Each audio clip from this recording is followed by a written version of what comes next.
Yan guys, namimitas ng mulberry yung kapatid ko. Ay, isa pa. This one? Yan. Tanan! Yum! Wow! Hmm.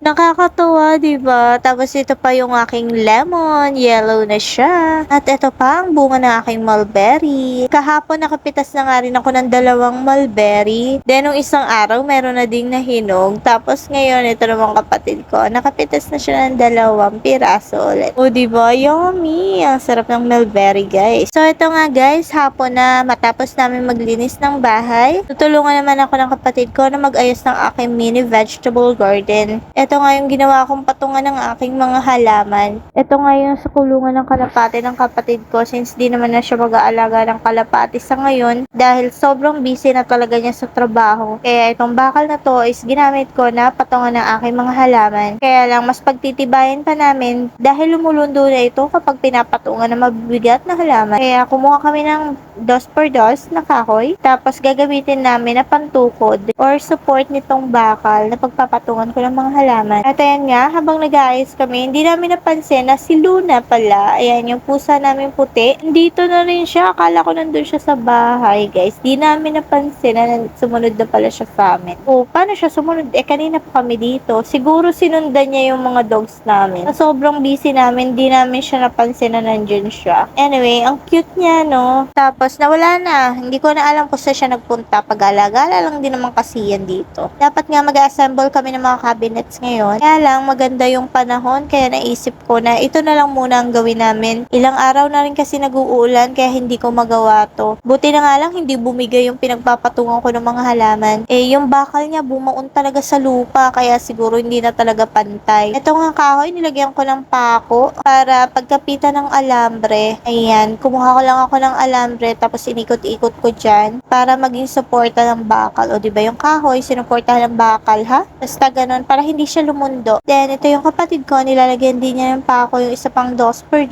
para ipantukod naman namin sa kabila. Yan. Feeling ko naman matibay na siya kapag nalagyan na namin ng mga kahoy. Hindi pa nga maayos yung setup ng mga halaman ko, pero papunta na doon. Sobrang busy ko lang talaga everyday at ginabi na nga ako guys. Nakapag-spray pa nga ako ng neem oil sa aking okra at cucumber. Tapos nakapaglagay na rin ako ng molasses pulot, yung bago kong fertilizer na nabili. Itatry ko yun para mas okay yung tubo ng aking mga halaman. And salamat nga sa kapatid ko na siya na yung nagluto ng dinner para matapos ko yung mga ginagawa ko rito. At ayan nga yung aking mga okra. Before, hindi ako naglalagay ng fertilizer. Ngayon lang ako nag-fertilizer guys. Kasi nabasa ko na once maubos daw yung nutrients sa lupa, magi-stop ng tumubo or mag-produce ng bunga yung mga halaman. Wala namang ibang pagkukunan ng nutrients yung lupa ko na nasa paso. Kaya naisip ko na kailangan talaga ng fertilizer. So, yun lang. Uwi muna ako. Bye!